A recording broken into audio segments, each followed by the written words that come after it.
All right, so we're doing a review for Unit 1 test. And you'll notice I have this pulled up with the Desmos calculator. You definitely want to be able to use the Desmos testing calculator graphing and use our tricks that we learned. So first things first here, what is the solution to this equation? So remember, for equations, you're going to type in, let's see here, you're going to use n instead of x and squiggle instead of equals. Cool? So that's how you do equations in Desmos. Okay, so very important that we're talking about Desmos to check your answers. Okay? Now, there's ways to do this by hand, but I'm going over this with the Desmos method. Here we go. So we type it in, 7 parentheses n minus 21.75. Now, you're going to want to put that equals, but don't. You got to use squiggle, which is shift. And then right below the escape on the top left, there's a little tilde. That's squiggle. All right, 13x, but put an n instead, plus 6. We end up getting negative 26.375. We get A. Okay, do you see how this can be pretty easy if you know the trick? Just use n and a squiggle instead of equals. All right, number 2 here. What value of A makes this true? Well, let's type that in.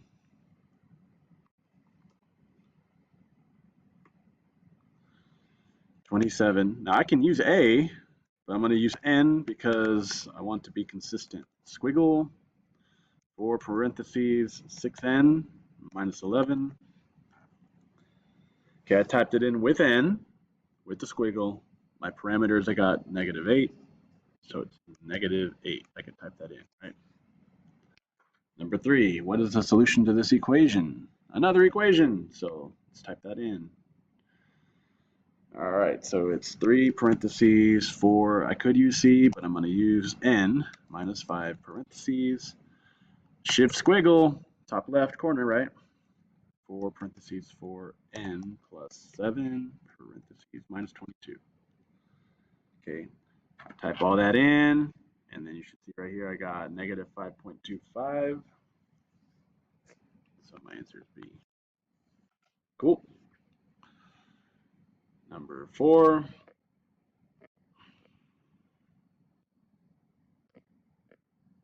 Number 4, which value of m makes this true? Again, equal sign equation.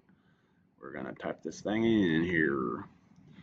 So for p, I'm going to use n instead just to be consistent. Minus, parentheses, negative 48 plus 5n, parentheses. Don't put the equals, put a squiggle. 6, parentheses, 2.5n plus 6.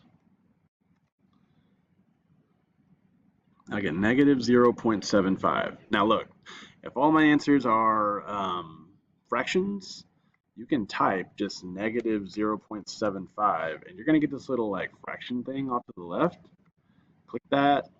Ah, that's negative 3 over 4. It's got to be A here. Cool. You got to be able to convert into a fraction. It's going to pop up on the left here. Cool. Number 5. Another equation. Let's type it in. Okay.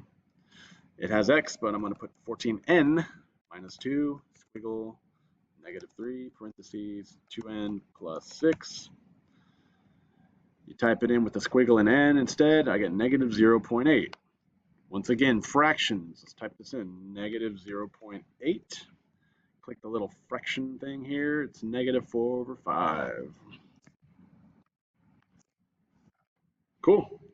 So far, it's a lot of the same. And once again, number 6, the solution of an equation, well, I'm going to type this one in too.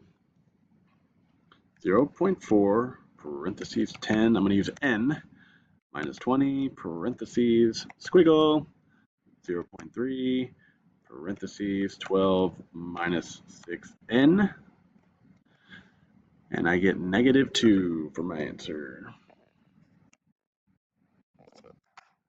Okay, number 7, which inequality describes all the solutions? Now, this is different.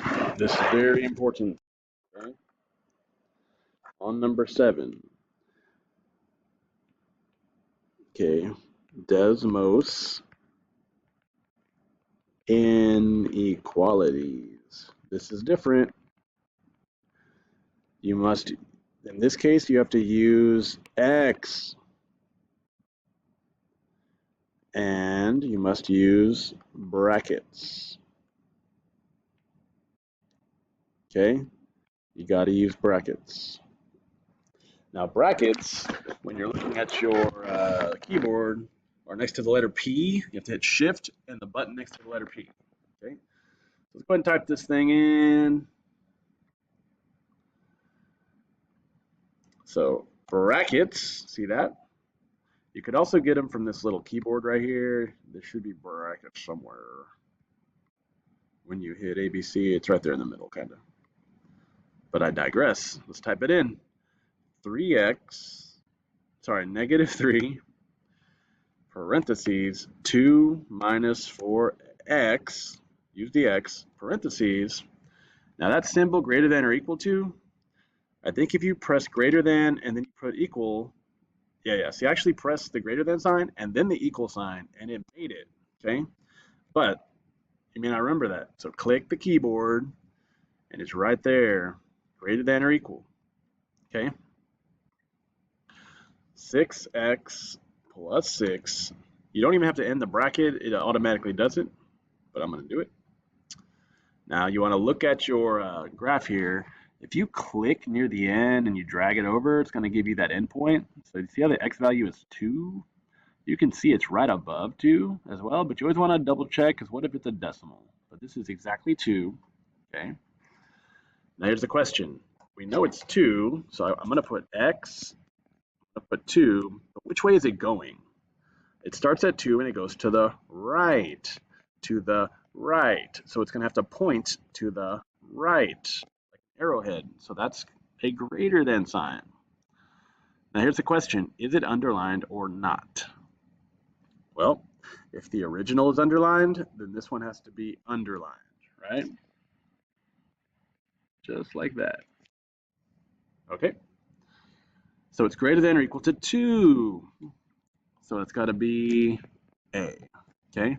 Notice this is a positive 2. It's not to the left of 0, so it couldn't be something like D, okay? Plus it's not underlined. All right. Now this is where it gets tricky. I need y'all to focus here, okay? Number 8, okay?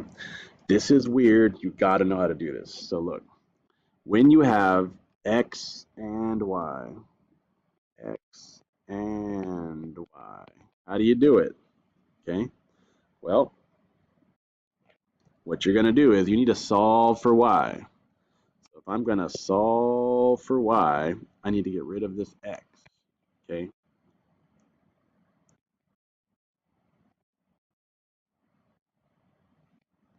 How do I get rid of a positive 3x? How do I move the x to the other side? What's the opposite of positive 3x? Minus 3x. So minus, there we go. Minus 3x.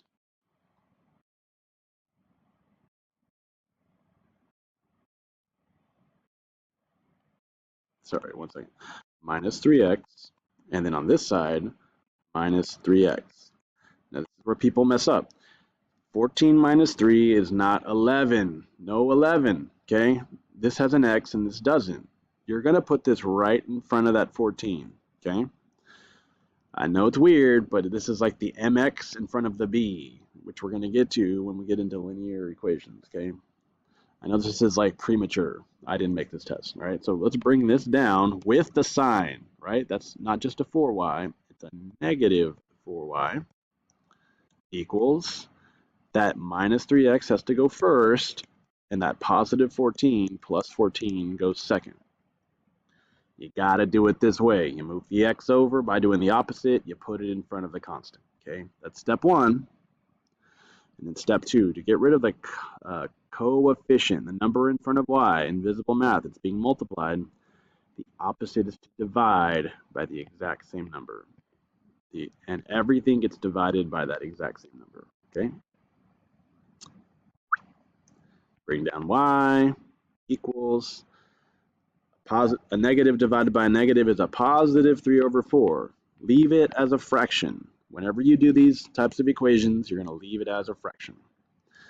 And then 14 over negative 4 reduces to negative or minus 7 over 2. Okay? If you're not sure, I think if you type that into Desmos, let's try that.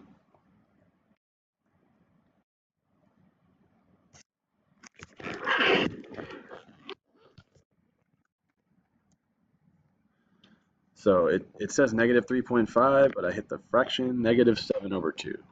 So even just typing in something, it'll reduce the radical for you, okay? So that answer, 3 over 4x minus 7 over 2, letter D, cool. Okay, so I know that one's the trickiest one on this review. It's going to be the trickiest one on your test. Cool. All right, last one here, 9. If we want to find the area of square inches of rectangles, well, remember, area is base times height. Okay, base times height. So at each of these rectangles, it's base times height. Base times height. Now here's the deal. It tells us that they are equal. Very important. So if I do base times height of the one on the left, 8 times 8 plus 2x.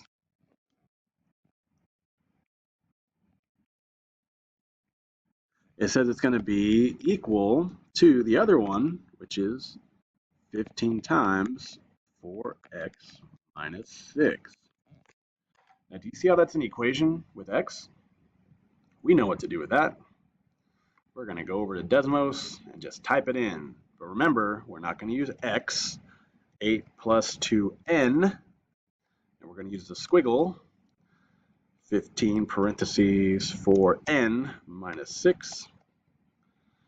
You type that in, and then the parameter says 3.5. There you go. The answer is A. Okay, so again, these are the types of problems that are going to be on your test tomorrow, so make sure you know how to do this, all right?